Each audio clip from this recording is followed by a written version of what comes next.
Time now for the newspaper review this Tuesday morning on Kakaki, the African Voice, and of course taking a look at what the headlines have for us all across the various publications for today. We have, of course, joining us our regular analysts. Abdul Majid Dahiru is here, and Dr. Austin Maho. Yeah, good morning. Good morning. Morning, guys. Seeing you is nice again. Yes. Yeah. How is the fuel queuing going on? Were you able to get some PMS? It's depressing. Well, we managed to get some. You don't sound too... So lovely. So lem about it. Yes. Okay, let's look at the headlines, what the papers have to say. All right, economic hardship. Well, we have the Daily Times there. Economic hardship triggers protest in Niger. It will soon be over, Mrs. Tinubu assures, and that's on page 2. But you also see there, Naira strained by $2.4 billion, invalid forex claims, Cardoso. New national star leads with the story of the kidnapping. Kogi gunmen kidnapped dozens of passengers in Kogi State. That story is on page 2. But the one that is really worrisome is the kidnapping that you will not see until it's almost too late. And that's talking about cancer. World Cancer Day. 28% of Nigerians living with disease. That's according to a group. 20 million new cases every year. Now, Daily Sun looks at still that story on protest rock Niger over hardship. Insecurity, women, youths block major highways, engage police in fierce battle. Governor Abba to present Kano situation report to Tinubu. LP advises president to seek help to fix problem before it gets out of hand. And that's what you also find there as the lead. But another story there, EFCC arrests church leader over alleged 1.3 billion naira fake grants, money laundering on page 4. To the Daily Asset now, protests erupt in Minna over high cost of foodstuffs. Bago blames food speculators, issues executive order. Trucks risk confiscation in rural markets. Will buy off all produce from farms. That's credited to Mrs. Tinubu. And of course, you see just below the picture story there, kidnappers seize passengers on 2 Abuja-bound buses. Travelers on GIG Motors and one other bus company there being the victims of the kidnap there. Now, this Nigeria looks at CBN forensic audit uncovers $2.4 billion forex infraction, says Cardoso.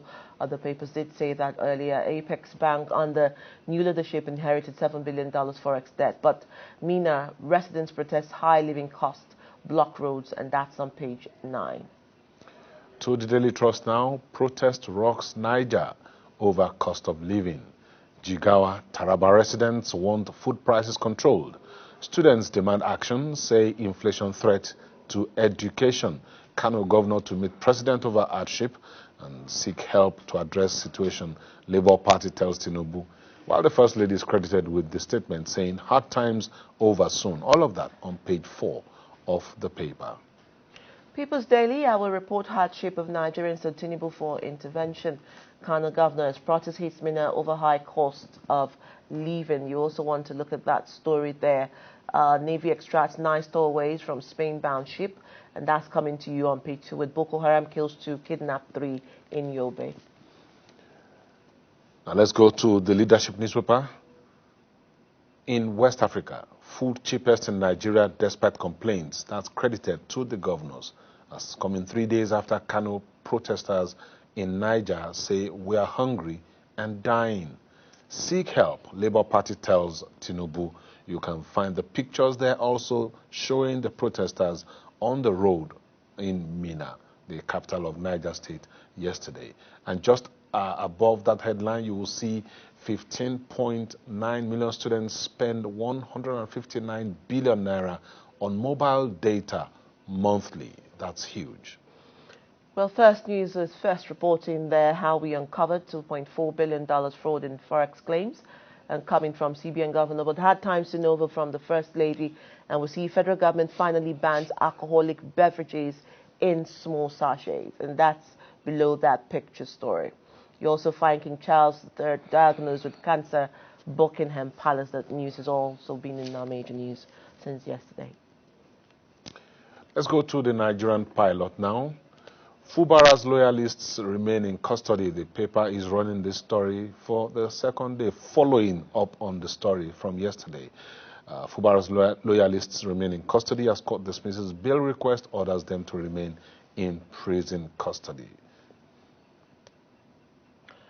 Blueprint is looking at kidnappers, swoop on 2 buses in Kogi. Passengers' whereabouts unknown. Police arrest 6 suspects in Abuja, and that's just 8 days after Ododo's takeover. But First Lady pledges 5.5 million each for women farmers to train 2,960,000, and that's also what you find that story on Rivers crisis is there, bottom page, far left. Fubara loyalists denied bail on page 13, and that's coming to you from the Blueprint newspaper. The Guardian leads with the story, building materials, labor spike construction costs by 200%, and you find that on page 6. As usual, there's a graphic representation of what the story is about on the very first page there. And if you just go just below the graphic representation there, you see the story, EFCC arrests pastor over 1.3 billion naira fake grants, money laundering. That's on Metro page, on page 8. Well, there's a story that says refrain from celebration if South Africa loses, and that's coming from the High Commission to Nigeria. But let's look at Nigerian Tribune there. High cost of living sparks protest. Residents block roads in Minna. Hard times over soon. Remi Tinubu. Poultry farmers lament loss of 33 trillion naira investment to prevailing harsh economy. Foodstuff cattle dealers decry multiple taxes on Southeast, South-South roads. And Ghana governor meets business leaders, promises to meet Tinubu on economic crisis on page 8. New Telegraph, Nigeria needs third force, counter-terrorism agency to tackle insecurity. That's coming from an expert who says Nigerian schools now potential recruiting grounds. Kaduna governor blames poverty, unemployment for banditry in the northwest. All of that you find on pages 2, 3, 26, and 30 of the paper. And Business AM this morning, you see there a story coming, workers not saving enough to retire well. I think that comes from the Minister of State for Labour and Employment, Nkiri Ajujati, faced there. But Nigeria's insurance industry sees changes as top 10 insurers post 472.6 billion naira premium. Data show increasing growth of life business. Indigenous insurers not yielding leadership. Bankers move into insurance to dominate. But importer's story is also there just below, opposite the masthead. Okay, to the business day now. CBN sets sights on outstanding $2.2 billion FX backlog. And that's what dominates the front page of the newspaper. But then you see, just beside that, domestic fuel supply unlikely to tame rising airfares. That's not good news for air travelers across Nigeria. Okay, so that's the last paper for us.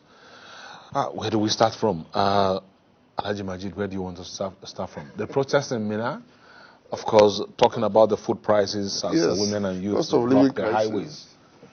Yes, aggravated cost of living crisis in Nigeria is biting hard, and we're beginning to see people take to the streets to protest. When you see protests coming from a conservative region like northern Nigeria, from cities like Minna, Kano, and some other parts, I mean, this is a region where protest against government was generally declared as haram under the past administration, because you are supposed to pray for your leaders, you are supposed to support them, because they are ordained by God and their actions are guided divinely. But when you see protests now erupting from that region, and you don't hear the ulamas coming out to rein them in by repeating or regurgitating that same narrative of protest being sinful, it tells you that, well, maybe things might be falling apart gradually. And so that is a signal that the government must take very seriously. If this is allowed to continue, I don't know. I fear for my dear country, because there is a limit to which people can take this level of hardship. And what is actually driving this protest now is a form of helpless hopelessness. When you are helpless, I do not see hope. One thing.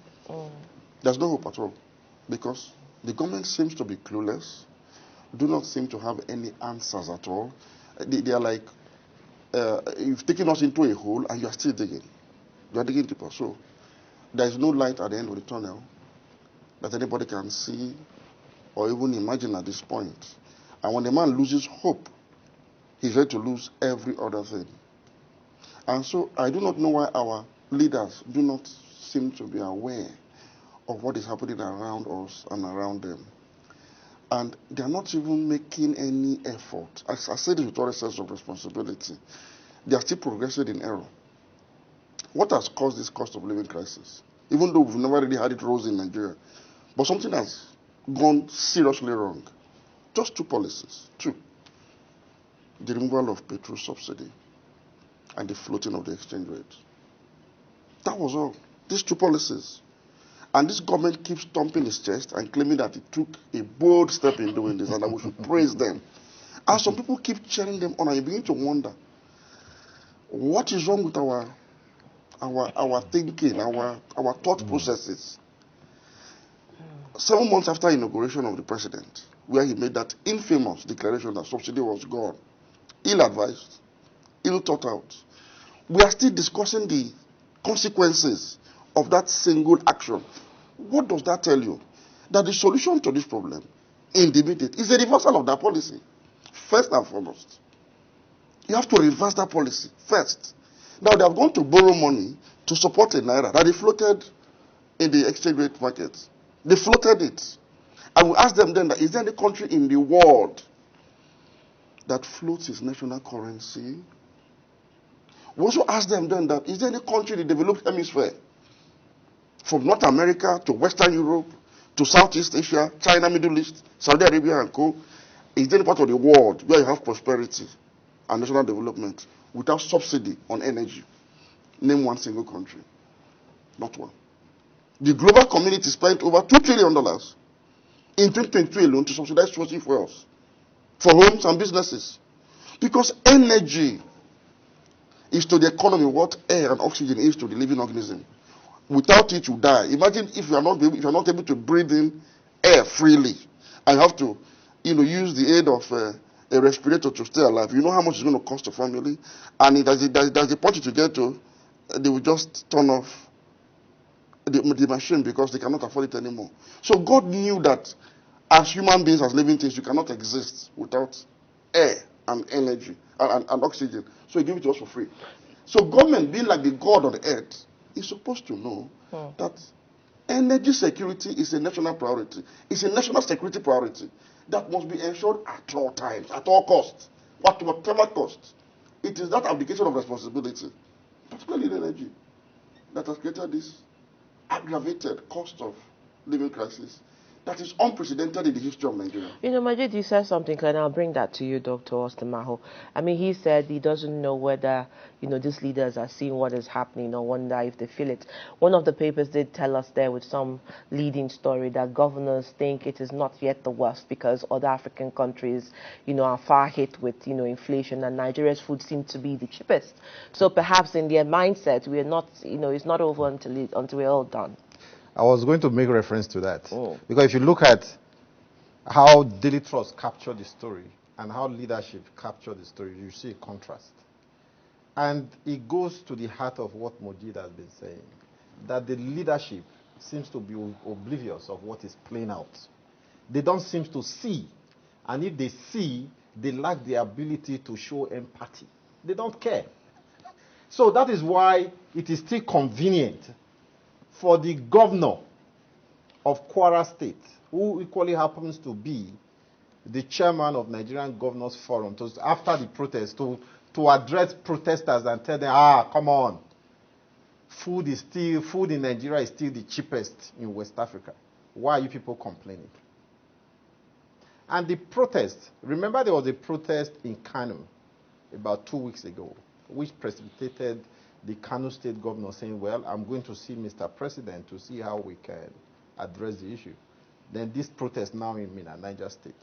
It is just a sign of things to come. This is just the tip of the iceberg. And if you I don't know, there was a viral video by the vice president about 2 weeks ago where he was relating an event which happened to a family friend of his. He said it happened in Kano. He was speaking in a public event. And he said some young men came out from nowhere and smashed the windscreen of, a relatively comfortable man driving who was held up in traffic. And they didn't attempt to run. And they pointed at the occupant of the vehicle and said, you people are enjoying, we are suffering. You people are enjoying, we are suffering. Smash the windscreen of the car. And they didn't make any attempt to run. They were watching them. Yeah, we've done it because you are enjoying and we are suffering. That alone, coupled with all these protests that we've seen in Kano and in Mina now, is a signal that people are no longer finding what is happening funny. And they are ready. Bristling on the edge. Yes, yes. And they are ready to take their destiny into their own hands. They are ready to confront the system if the system refuses to take corrective measures, to deal with the situation playing out across the country. And the comfort is coming from the First Lady saying that hard times will soon be over. This is like Moji said, when you look into the tunnel, what you see is doom and gloom. You don't see any flicker of light. I don't see. And many people have interrogated on this issue. They don't see. I give this example. Adora, have you gone to any supermarket of late? Do you see them putting prices of goods on anything, on any item on their shelf anymore? Hardly. I've not seen that kind of situation before. Even if mistakenly the price is still there, be very sure that when you are checking out, it's different. They will tell you it's the old price. I went to Price Steel last week. I made a call to the person I wanted to buy from. And he told me what I bought about 2 weeks earlier for about 5,600. He was telling me that it is 7,800. 2 weeks, just within a space of 2 weeks. And I was shouting. You know what he told me? He said, Oga, if you won't buy, come buy now because the price, they change every 30 minutes. In other words, maybe before I drive and get to his shop to even buy, the price would have changed. That's the situation we find ourselves. With the floating of the naira coupled with the cost of fuel, people cannot plan. You can't do anything. How can an economy grow under such situation? We are in very dire straits. And the leadership of this country should take it serious and begin to proffer solutions. And, initially when Moji proposed the idea that government needs to rescind that decision of removal of fuel price, of subsidy from fuel, I used to think it's an impossibility. But from all indication, I think that's the way to go. Look at the two policies that brought us into this crisis. One, floating of the naira. The government said they floated the naira because they wanted to harmonize the exchange rates between the black market and the CBN rate. Has that happened? It has not happened.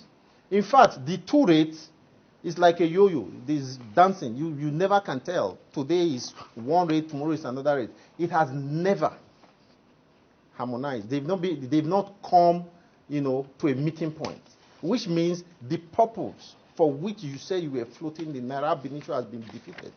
Then number two, you talk about removal of fuel subsidy. The primary reason they gave us for the removal of fuel subsidy was that is to save savings for federal, the humongous amount of money, according to them, that was being expended on fuel subsidy will be saved, and this money will be injected into the provision of infrastructure for the country. How many infrastructure have they built? Or is it Wike that is milling and pulverizing roads in Asokoro and giving out contract for fast resurfacing?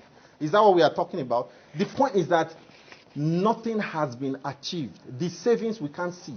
And the government, again, in the quagmire it has placed itself, is borrowing money, again, to prop up the value of the naira. So nothing has been achieved. Outcome. You know, this is the danger. You've gone to borrow money. You have mortgaged our crude oil to borrow money. You bought it money. You've cleared some backlogs, and there's a spike in the value of the dollar against the naira at the same time. What does that tell you? And nobody's taking responsibility for this. You know, boneheaded. No, please don't use it. No, it's hurting us today. Yes, because you are just stubborn about it. You have mortgaged crude oil to borrow money from Afghanistan Bank, and there's no effect on the value of the naira. What does that tell you? It was an ill thought, ill conceived. Implementation. Everything was just wrong about it. Okay, and nobody's taking responsibility. We are running out of time now. I want us to move on to another issue. There was a video I saw early this morning. Somebody sent me a video of a man crying in the market trying to, I think I showed you that video, you did. of a man crying. Pathetic. He wanted to buy rice. Tragic. And that shows how insecure the home has Is it become. because I'm not crying on the screen here? Is it because I'm not crying to Please, Majid, don't cry. Please don't cry. In fact, the man who did not have been killed, I'm talking to you now. Don't you think cry. it's that man that is crying? All of us are crying. We're not shedding tears. Majid, don't Maybe cry. he is not crying. Maybe he's not crying. Maybe Ada is not maybe crying. he's one of the oppressors. We are all holding back our tears, really. But I want you to look at that headline we have there now. Many passengers abducted on Kogi Abuja Highway. That's another source of tears for several Because homes people that are hungry, now. that cannot afford to buy rice, that is now over 65,000 naira, will be compelled now to start begging community members, friends, family, to raise the humongous ransom money. So insecurity... 15 million naira per passenger. So insecurity coupled with economic hardship of the worst kind ever experienced in this country is a recipe for state failure. And those that are in charge of the state are telling people that food is still cheaper in Nigeria than in some other West African countries. It says a governor. You see, let me say this. That is a very responsible statement, and the media should tell that governor. This is provocative. You are a millionaire governor controlling billions of naira from increased revenues because of the reward of subsidy that has created this problem, and all you can tell these people, despite the fact that you have failed to develop the agricultural sector of Kwara State, to provide food security for Kwara people and for Nigerians by extension, you have failed to establish an industry to create jobs for these people and give them sustainable source of living. You have not done all of that. All you can tell them is that, oh, you are still faring better than your compatriots in other countries. It is irresponsible. It is provocative. It tells you the level of detachment from reality by our political leaders. And it's a dangerous signal. Because again, by the time this helplessness becomes even more hopeless, it will consume them first before it consumes me. I'm not a governor, I'm not a senator. They should be careful. Nigeria is getting to that precipice where we might get to a point of no return. And they must know this. This is, in fact, Nigeria has taken what no other country ordinarily would take in West Africa. No country will take this. This level of leadership responsibility will not be taken by other countries. But there is still time. Even they can begin to behave like true leaders that they are supposed to be. Right now, they are not behaving like leaders. They are behaving like dealers in power, not leaders in authority. So what happens to the Kogi bus kidnap matter? 15 million. They're on their own now. The families have to person. value for the money. Who will rescue them? 15 million each Who is going to person. help them? You know, at times, when in my quiet moment, I think of if, God forbid, any disaster should happen to somebody close to you, what can you do? What can you do? What would you do? You go to the police, you go to DSS, you go to the army. If you have the resources, you try to solve the problem yourself. Did you follow up on the story of what happened to the popular Kadea sister, Al Kadea sisters? Did you read the story of how they went to drop the ransom? It shows helplessness. They said they were contacted by the kidnappers to bring the ransom money. So they put the ransom money together. On their way to the spot where they were told to go and deliver the money, they met a military checkpoint. And the military checkpoint said, oh, you are going to deliver ransom money. Okay, we'll give you some escort. They escorted them and got to a point and told them, look, we can't go beyond this point. It's no longer safe for us. Good luck. And the family packaged the money, went to the spot after the military has abandoned them, to go and drop the money, and true to what the kidnapper said, they met, the victims, the other children there, and they came back to the house. And we, of course, we know the security service, the police and co, they are trying to take credit for, for the rescue. So the point I'm trying to make here is, look, as a citizen of Nigeria today, under these circumstances, in relation to the story you've pointed out, in Kogi, we are on our own. Yes. And because We that are soldier helpless. mounted that checkpoint, his salary per month, if he's a corporal, is 48,000 naira. You saw a soldier that left, that was being passed from Borno to go home. 35. And he made a video to say, well, my salary cannot even take me by road, transportation, to my destination. I'm actually going back into the bush. So is that's what you expect to risk his life for you? Yeah, I'll follow you. Our leaders are so... They are not thinking. They're not thinking. They are not, the police are following you. They are not thinking. The soldiers following you. You can't even pay them decent salaries. Those who protect you, and you think you are safe.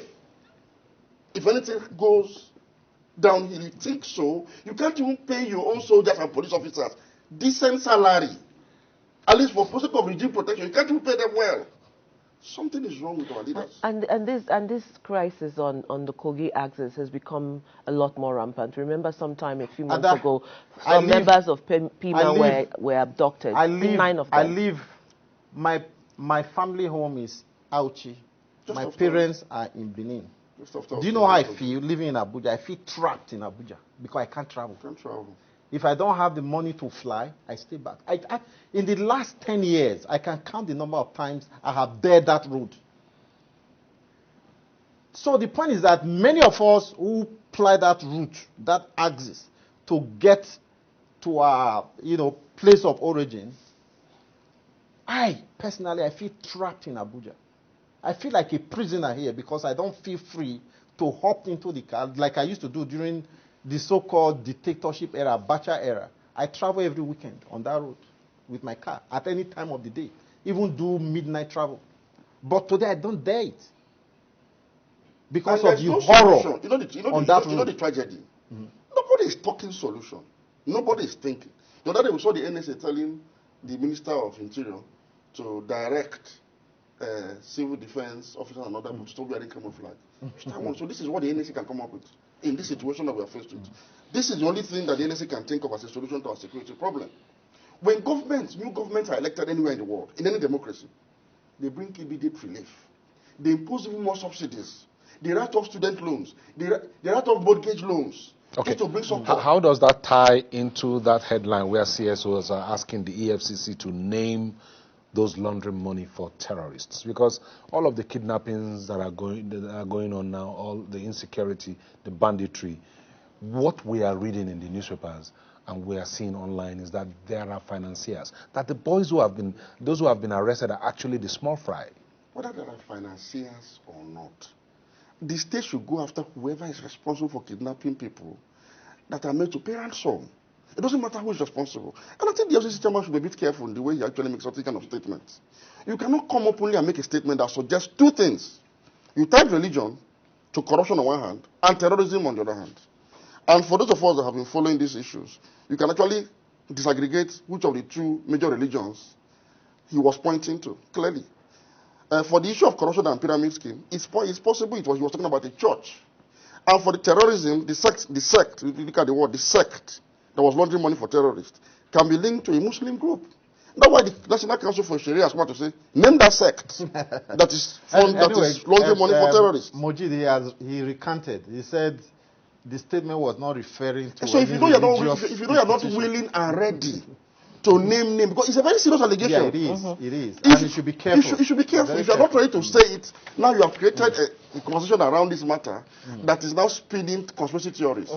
If for you to come out and say that a sect is a serious issue, like you rightly pointed out, why not naming the sect and the suspects for us to give you more information in case we have information to give to you? All right, thank you, gentlemen. I think this is where we will draw the curtain on this conversation. It's an ongoing issue, and quite clearly we know that the service chiefs will be having conversations with the parliamentarians. We want to see how that goes. We want to thank Majid Dahiru and Dr. Austin Maho for being with us on the show, and I'm glad you people are not weeping.